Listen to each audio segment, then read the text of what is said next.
That's Not great. bad. Thanks very much. So I think we'll get started. First of all, it's wonderful to see so many of you here. And I know there's some familiar faces and there's some new people, and it's just lovely to see so many of you. Just for your information, we are going to be recording the session, but there will be questions and answers at the end, and that section will not be recorded, okay? So first of all, I just want to say hello to all of you. It's wonderful to be able to participate in this year's Limerick Lifelong Learning Festival, the theme of which is learning something new in 2022. So I'm delighted that so many of you could make it to this session. And I know we have people attending not just from Limerick and not just from Ireland, but from all over the world. So welcome to you all. I'm Dr. Rachel Murphy, and I'm based in the Department of History at the University of Limerick, where I lecture on the MA History of Family. So today I'm delighted to be joined by three graduates of the course. We have Tara O'Brien, Noreen Bracken and Breed O'Sullivan. Also here today is Una Grace from our Arts, Humanities and Social Sciences Faculty Office. So in line with the theme of the festival, our speakers will be sharing with us some of the new things they learned while studying history of family. So I'll just move on to the next slide now. So this is the format for our workshop today. I'm going to start off with a short introduction to the history of family, and then I'm going to hand over to each of our presenters. I'm going to suggest that we leave the questions to the end of the session, and we're hoping there's going to be lots of them. We're all very happy to answer whatever questions you have.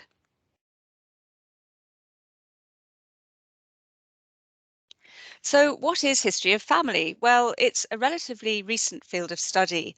The 1960s saw a new social history emerging in the Anglo-American world, and this emphasized the importance of studying all of society, so not just the rich and the famous, or in some cases the infamous. Some historians started taking what we call a history from below approach, researching history from the perspective of the ordinary people rather than those who governed them. So essentially, what they did was they started writing back into history those who had previously been marginalized and excluded from traditional historical accounts. So people like the poor, women, ethnic minorities. They also started considering new ways of looking at past societies, one of which was studying the family unit. And this is the core of what historians of family do. So the history of family falls within social history, but as I'll show you, it also draws on the more established fields of demography and economic history. So why do history of family? Well, I think conducting research through the prism of the family provides us with a more nuanced understanding of how people lived in the past. So the kinds of topics that historians of family research include things like household composition, life cycles, life courses, life events, how family members related to each other, and also how they related to the communities in which they lived. I want to take a step back for a minute, though, to think about what we mean by family, because family itself can be pretty difficult to define. Most people have an image in mind when they think of family, but one person's concept of family might be quite different from another's. And this is because the idea of what constitutes a family is socially constructed. And by that, I mean what we understand about family is based on the assumptions that we share with the society that we live in. So the notion of family is not a static thing. Concepts of family can vary by geography and by time period. In early modern Ireland, for instance, the kinship group, headed by a patriarch, played a really important role in family life. Whereas later, the traditional nuclear family, so that means parents and children, dominated. Another consideration is that over a lifetime, an individual might have more than one family. So sociologists refer to both a family of orientation, so that's the family a person's born into, and a family of procreation, that's the family they become part of on marriage. So family itself is a complex concept, and in any study we have to be clear about which definition we're using. Sometimes historians of family examine entire populations using large data sets of information compiled from records such as censuses, civil records, or migration data. When we're doing that, we use quantitative research techniques derived from historical demography to analyse trends, so topics such as migration and fertility decline. But then to illustrate our findings, we very often draw on genealogical research skills. So, for instance, I'm currently working on a project with the course director, Dr. Kira Brannock, and in that we are looking at sources such as civil death records, and we're linking those with parish records and censuses, and we're looking at those on an almost daily basis. So this brings me on to discuss some of the approaches historians of family take. One example is household composition. If you go to the 1901 or 1911 census online and look at, pick out any street or townland and look at the structure of the households within it, you're likely to see quite a lot of variation. There might be a married couple with or without children. There might be a single parent family, a household that includes foster children and stepchildren. There'll be some single people who are living alone and others who are living with their siblings or other relatives. Occasionally, you might find three generations living together, and that's what we'd call a STEM family. And then, if you're looking at in places like Dublin and Limerick, you might find a number of families sharing a tenement building. Analysing these groupings help us to understand more about how past families lived. So, drawing on economic history, historians of family also consider families as economic units. So, to explain that, if you think about your own family, many of the decisions that are made in your family are based on, for instance, financial factors. So, things like who stays at home, who inherits the family farm, who emigrates, whether you're going to leave home or whether you're going to continue on at school or go to college, what kind of work different family members might do. All of those come under what we would call household economics.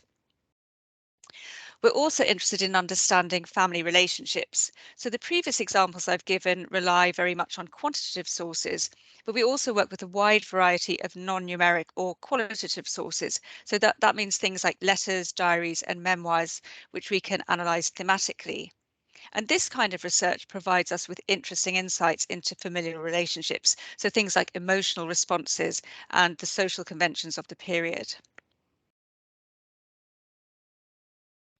Social historians, including historians of family, often conduct research through lenses such as gender or class. We consider historical expectations of people based on their gender. So, for instance, the notion that a woman's place is in the home while her husband is the breadwinner who goes out to work is a Victorian middle class ideal. And then pre-industrialization, many families were productive units based around the home.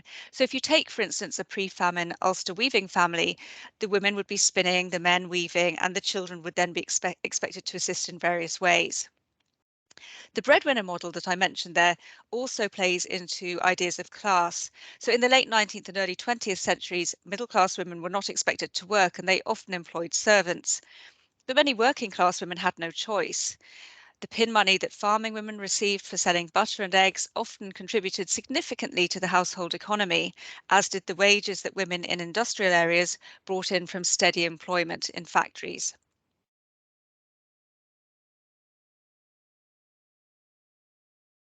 So, in today's talks, Noreen, Tara, and Breed will be discussing the research that they conducted towards their MAs in the history of family at the University of Limerick.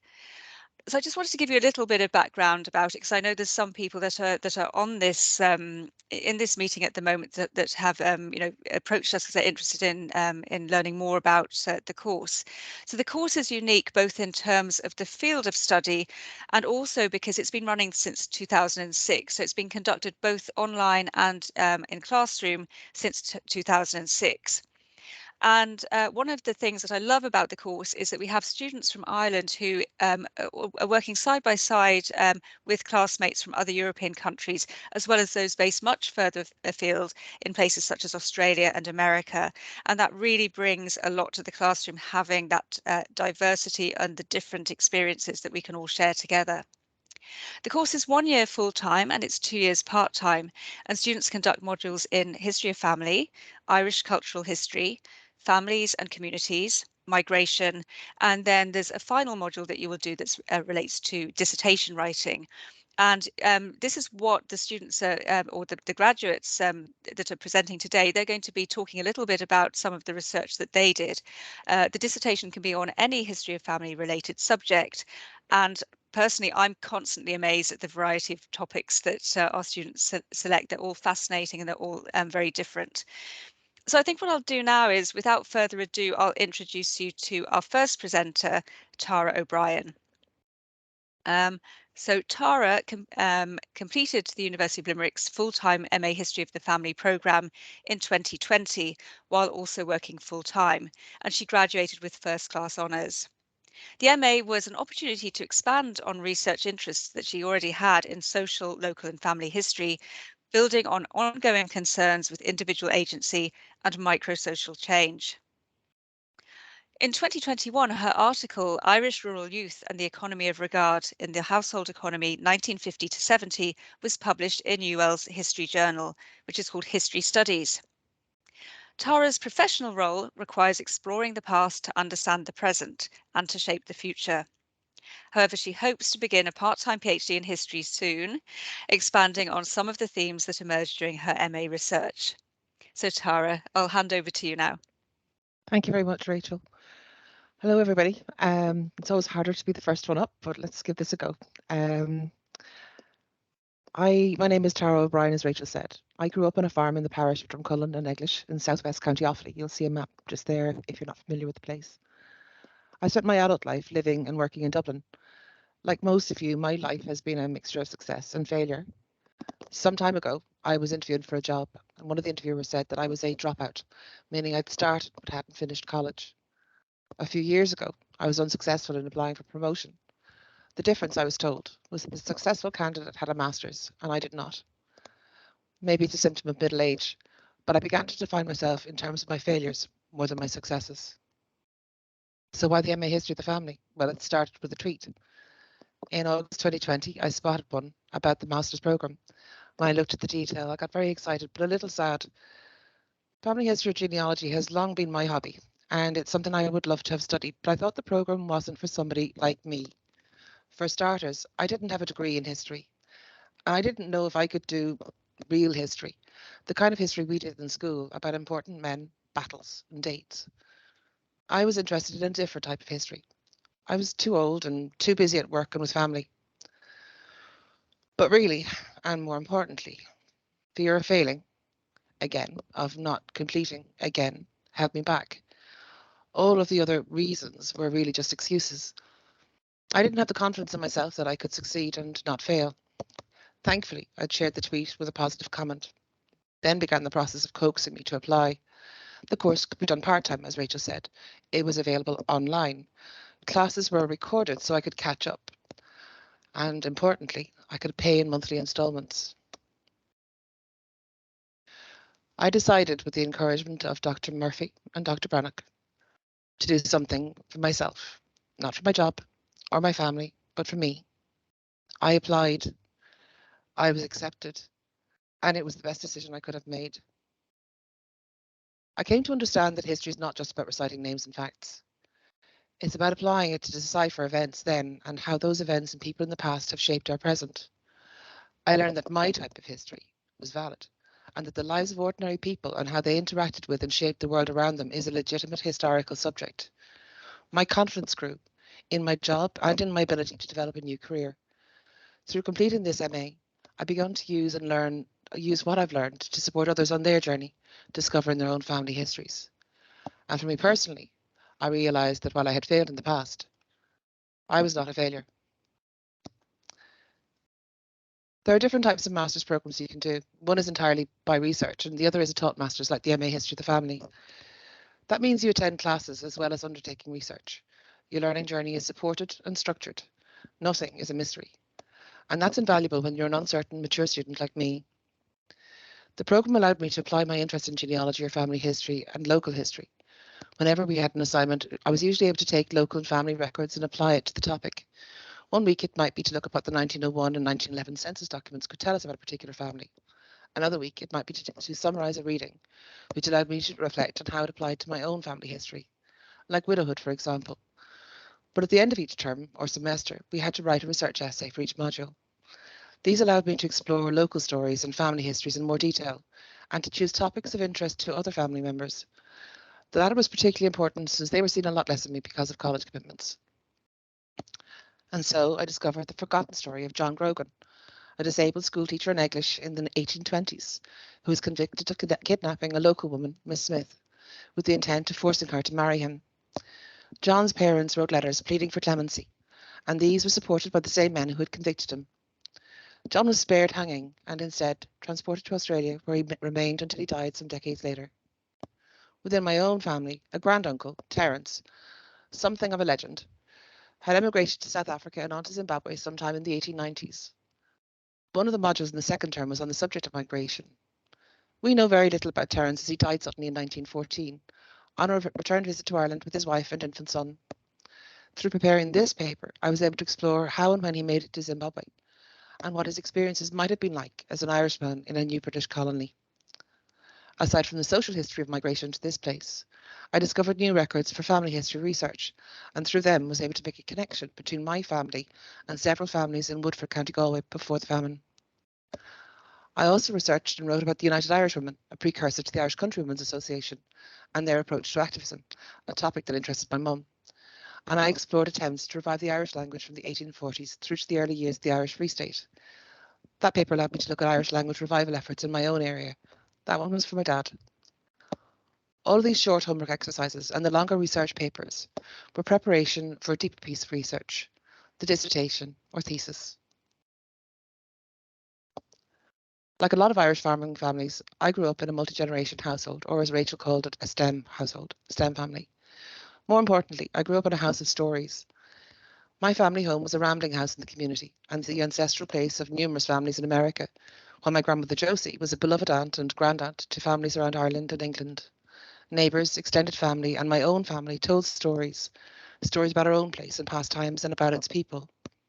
Often those stories were about their childhoods.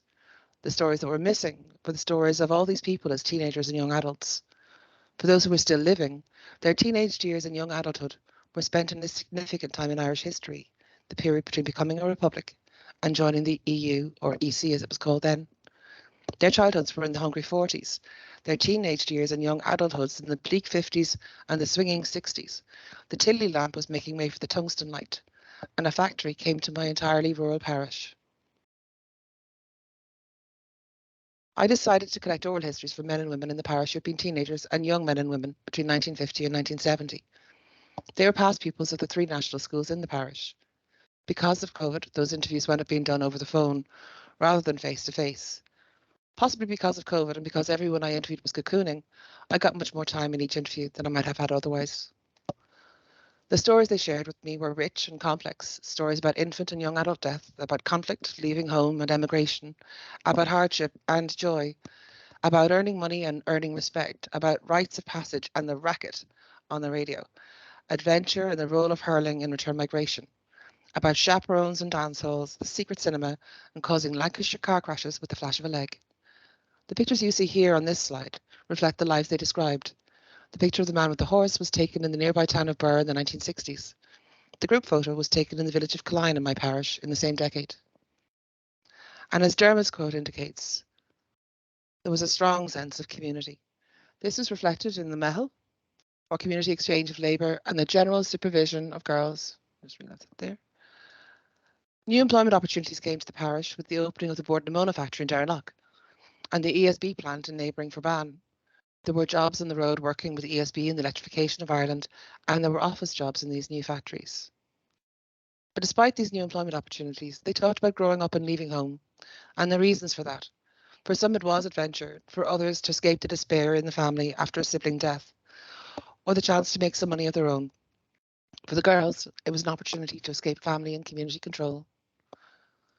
They talked about poverty and hard work, and the drab-coloured clothing handed down with shirts and pinafores often made of flour sacks.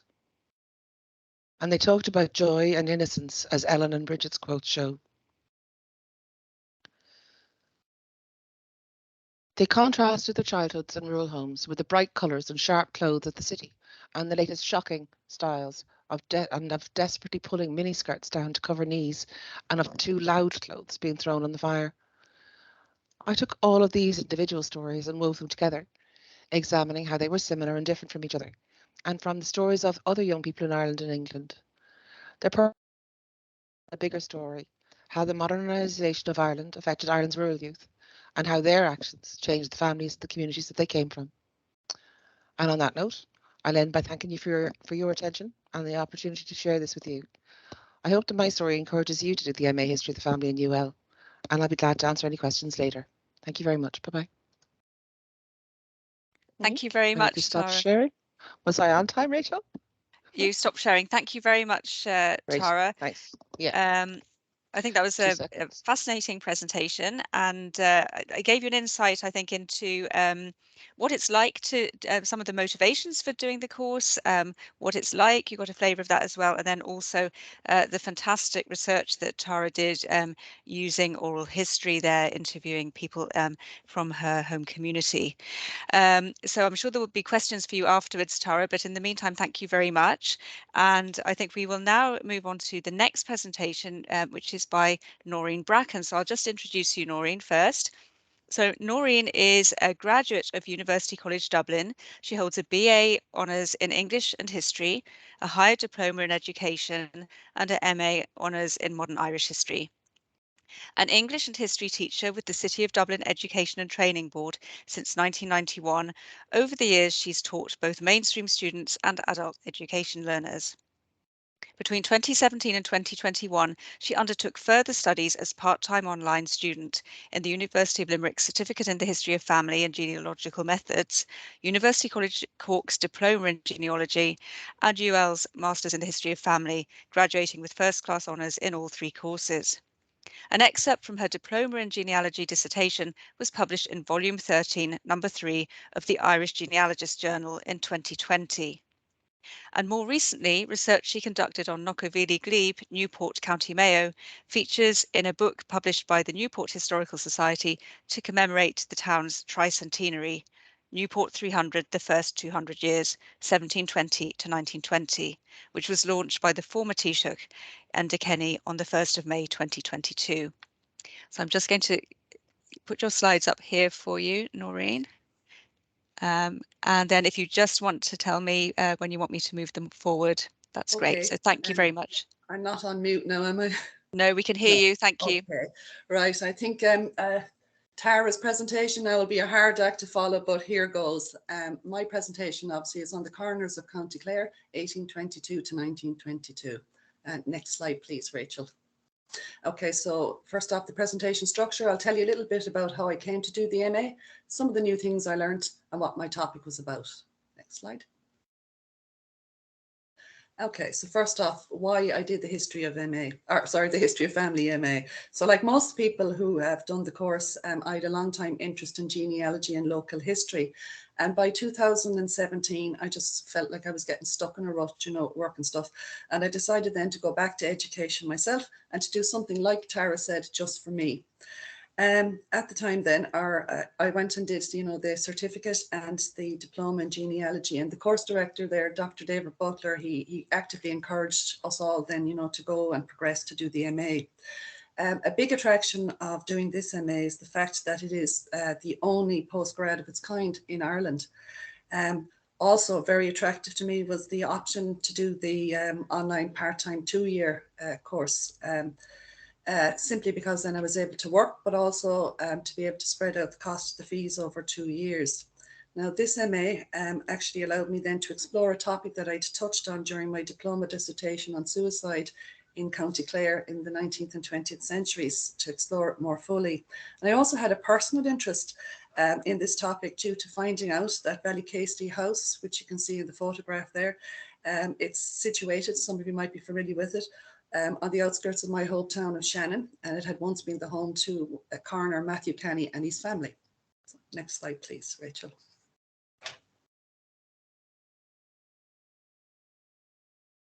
Okay, so some of the new things that I learned through doing this MA.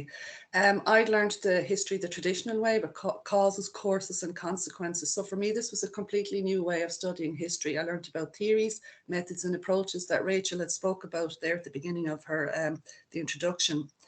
Unlike genealogy, where the focus is on, you know, tracing ancestors and creating family trees, From this MA, I learned then how to put the lives of the people that I was exploring in context through the study of various themes like marriage, death, and etc. And I think Rachel mentioned those as well. And as a result of this more, thematic approach, I felt myself that I became, I acquired skills to become a more organized and selective writer. So next slide, please, Rachel. Okay, so my actual dissertation topic then, I focused then on the lives of 18 coroners and 2 deputies that I'd identified, their wives, their children, their nuclear and extended families. And the little graph there shows you all the coroners that I went through and discovered things about. So next slide, please. Okay, so some of the aims of my research was to find out mainly what the job entailed, why they went for this job, what factors then made them successful at election, and also then how did this job actually benefit them publicly and privately. So next slide, please, Rachel. Okay, I have a whole load of primary sources thrown up there. These are ones typically used in genealogy, and I used all of these then to build a picture of my coroners and their families.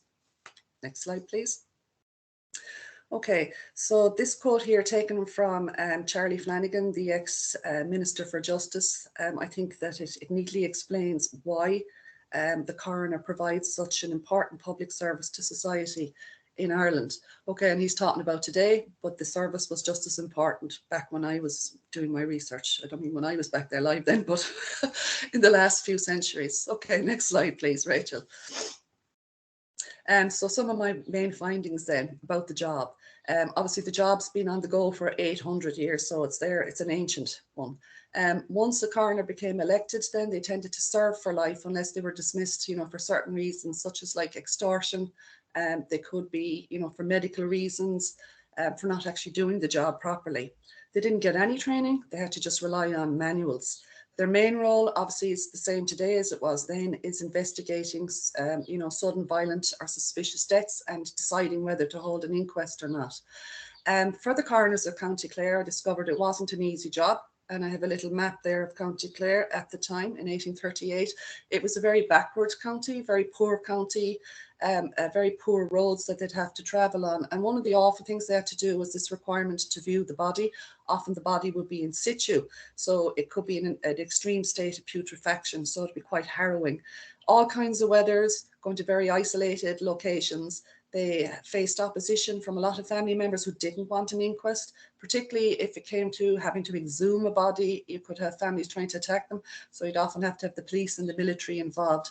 And one of the big ones was that they put their lives in danger from, they could have contracted a fatal disease. And one of my coroners, James Harris Martin, actually died after an inquest he held in Killaloe from cholera. Okay, next slide, please, Rachel. So how did you become eligible for this role? Basically, it was all down to holding a lot of property. And this came into effect in 1822 in Ireland.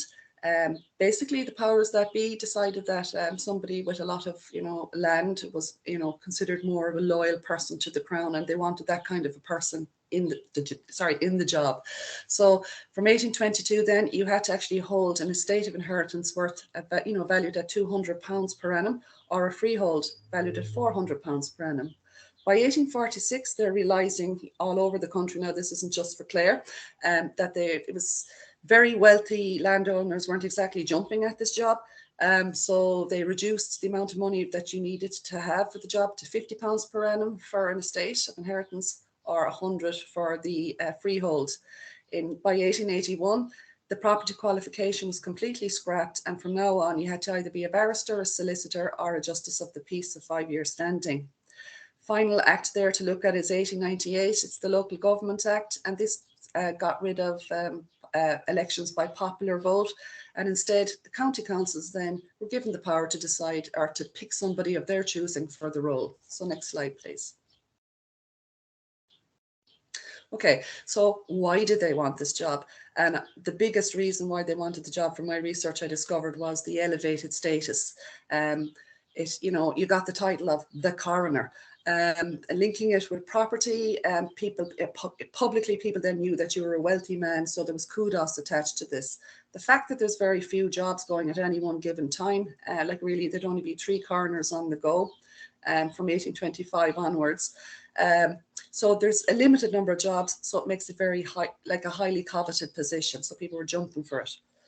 And the next slide, please, which will then show you just a little example, 2 newspaper snips there, just to show you the kind of heated and violent activity that went on between supporters of, rival factions going for elections, with skulls being smashed, and the police having to be called.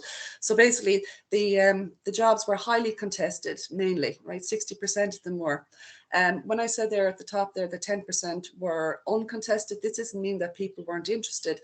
What that meant, frankly, was that locally people would know that somebody put themselves forward, and that they had a very powerful patron or an awful lot of support. And quite frankly, people then didn't bother to put themselves forward, because it was a waste of money going for election if you had to hope in hell of actually being elected. So next slide, please. Okay, so the factors then that contributed to the successful election. First off was your existing status, and the fact is they tended to, elect older men, and these men were men who had already had a reputation that was well established. The second factor there is they had their family and marital connections. Basically, your family or your network. And in County Clare, I discovered that a lot of them were very influential people they had influential people in their families, and these people then would influence someone to vote for you, and etc. and etc. Next slide, Rachel, please. So the third factor then for a successful election is your religious or connections, or your political ones. And the little chart there, or the graph, shows you that up until 1881, like it's showing you how many Protestants or Catholics were elected. So up to 1881, there's far more Protestants. But when I delved into the background of the Protestants who were elected, I discovered that an awful lot of them had actually links to the Catholic Church, either through their own family, through marriage, or having a patron like a bishop or a parish priest. So far from it being a hindrance, actually having Catholic connections proved to be very advantageous. And the last thing there that I have on that slide is that basically from 1898 onwards, once the county councils came in, no more Protestants were elected in County Clare, because the county councils were dominated firstly by nationalists and then later Sinn Féin, and they favoured Catholics. So next slide, please. Okay, and my final slide then is, how did holding this job actually, what benefit was it for the coroners? So the first point there really is that this increased status that I mentioned, particularly for men who came from a legal or a medical background, this actually led to further opportunities for them. Many of them used the role as a stepping stone to go on higher in their career. An interesting point I came across there was that, unlike the rest of the country and England, who had a trend, towards the late end, of the 19th century of electing people from the legal profession, in County Clare, the county councils tended to appoint justices of the peace. Financially then, what I discovered was this role, it's part-time basically, because there aren't inquests every day of the week, but nevertheless, it provided a supplementary income, which became very important as the century progressed. And initially, it was in fees and payments, fees and allowances. But after 1881, a really attractive thing was the fact that, you had a guaranteed salary twice a year. And the last point there that I discovered was, I came to the conclusion that this added income then was a benefit to the coroners for helping their children on their life paths.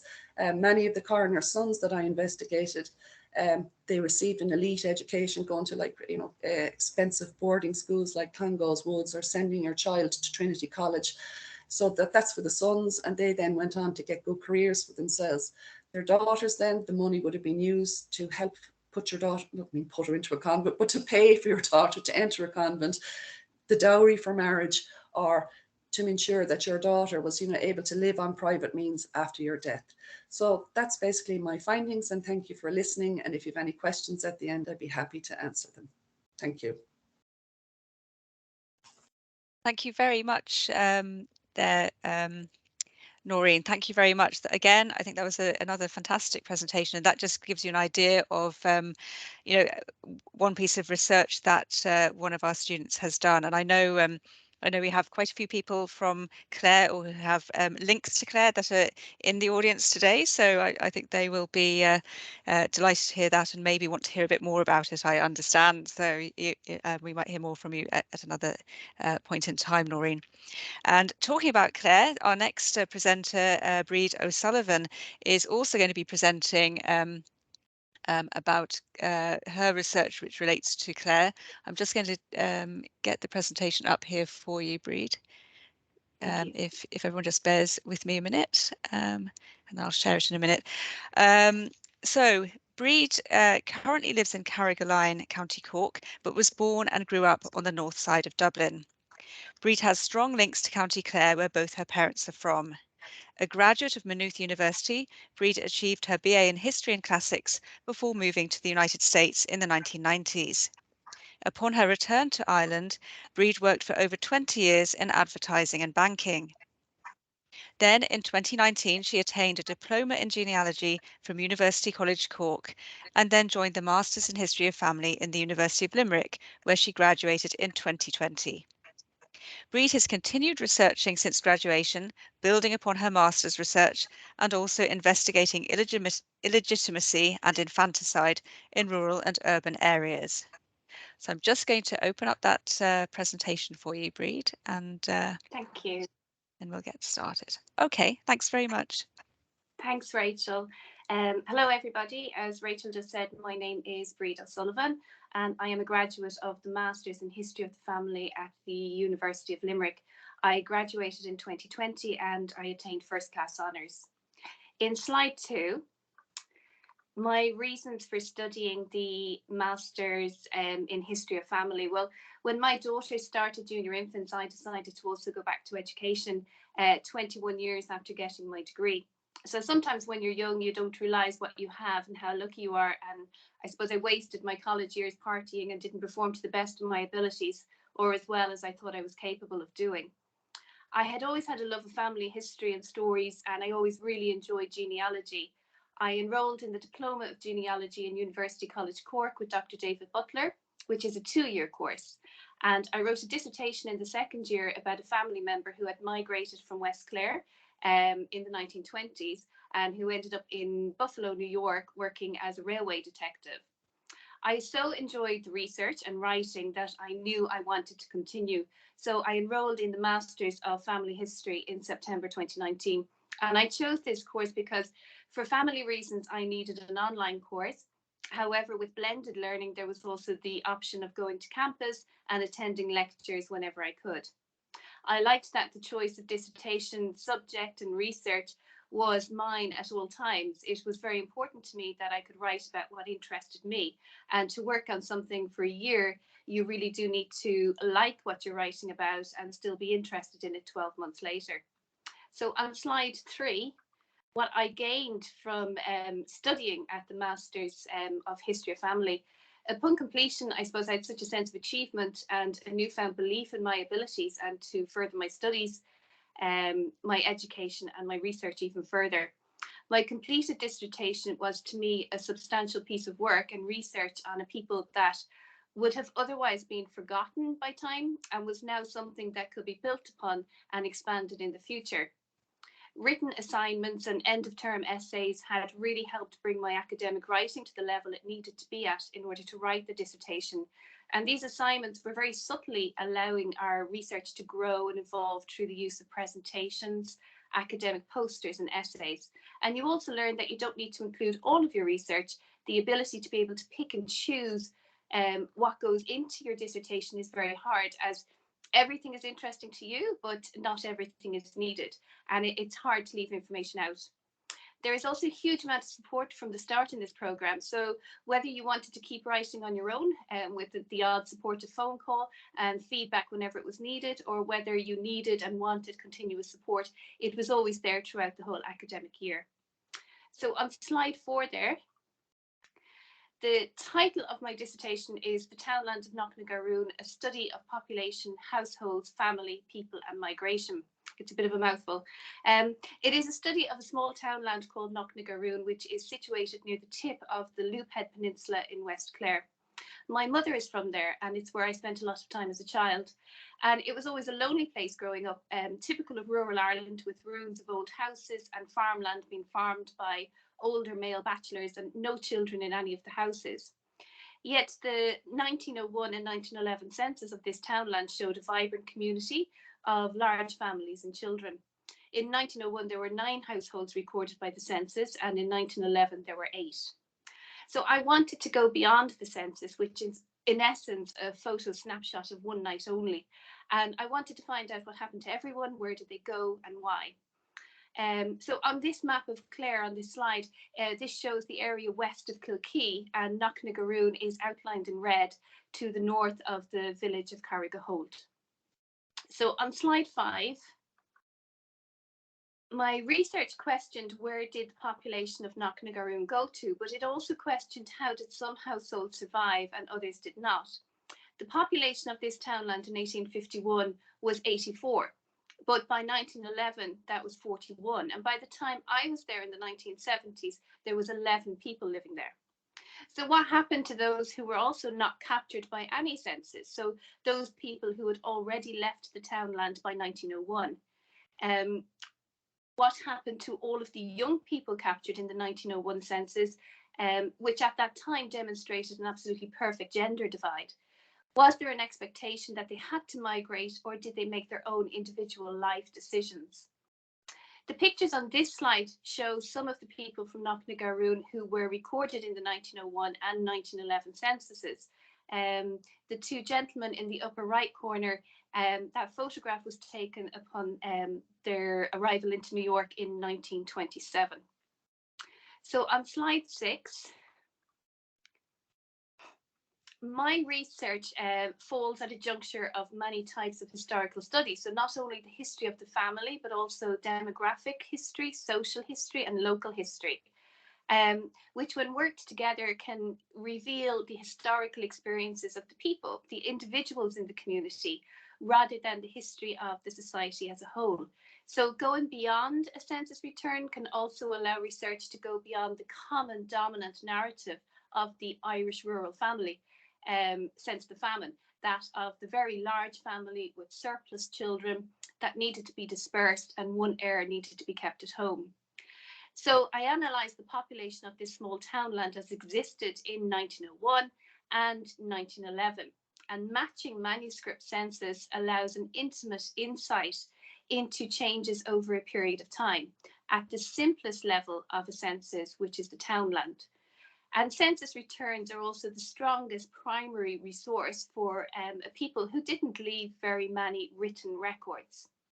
So the photograph on this slide, this shows one of the ruins of the Knocknagarhoon family's houses. And at the time of the 1901 census, a father, a mother, and 7 children lived in that house. So on slide 7, so here are some of the examples of the type of sources which I used, which were both primary and secondary. It is worthwhile noting that everything I used was available to me online because I wrote my dissertation during COVID. I had photographed the Griffith logbooks in 2018. So completing my dissertation during COVID didn't affect my access to records, although it did unfortunately do to others. For example, the census returns, civil registration documents such as births, deaths, and marriages, migration records such as passenger lists and naturalization records, newspaper obituaries, and also further census records in the country of migration. All the migrants from Knocknagarhoon went to the United States. The majority go to the towns of New Haven, New Milford, and Danbury in Connecticut, and also a small amount going to Chicago. So on slide 8, thanks Rachel. This photograph is John MacDonald and his wife Ellen on the right. And John was the head of a household in Knocknagarhoon in 1901 and in 1911. And this photograph was actually taken by a return migrant in the early 1930s. John's children migrated to Danbury, Connecticut, and they worked as maids and as nursemaids for the wealthy citizens of Connecticut and their children. His son, who migrated, worked in an industrial factory up until his death, and his youngest son stayed at home and inherited the farm upon John's death in 1952. So on slide 9, So migration saw the young leave this townland to Knocknagarhoon, and in particular females left in higher numbers. This left a void for marriage at home. So late marriage was also caused by late inheritance. Land and farms were not handed over when the heir was young. Migration from this area was all chain migration laid down over the course of the 19th century by a pioneer from each family. Return migration was surprisingly high and did not match to the picture of migration we have as a final goodbye with the child never to be seen again. In fact, quite a few returned on holidays, and some even retired back to their childhood homes after a lifetime spent working in Chicago. Return migration in this townland was inextricably linked to inheritance upon the death of the head of the family or the heir. So on slide 10, oh, sorry, I just wanted to give, before that one, I just wanted to give two examples of return migrants. One example was a man called Patrick Gorman who left for Chicago after 1911. He married there and had children.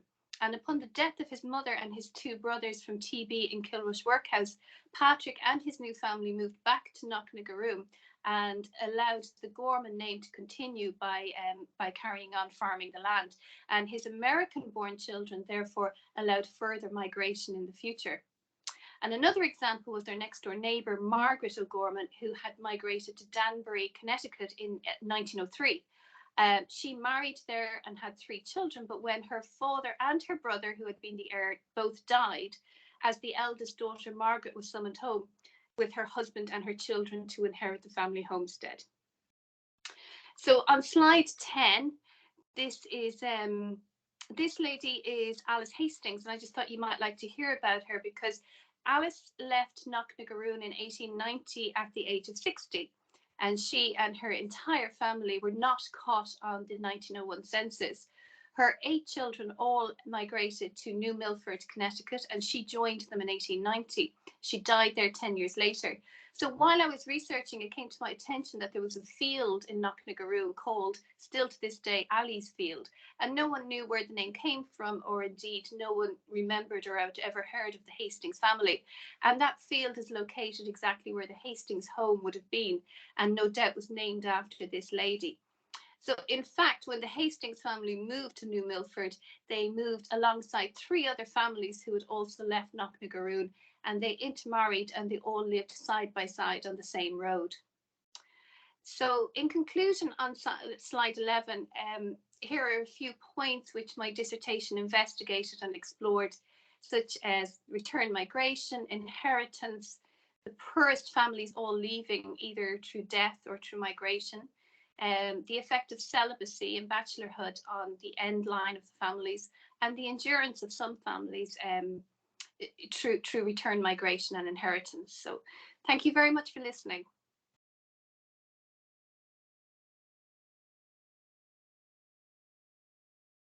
Thank you very much for a fabulous presentation there.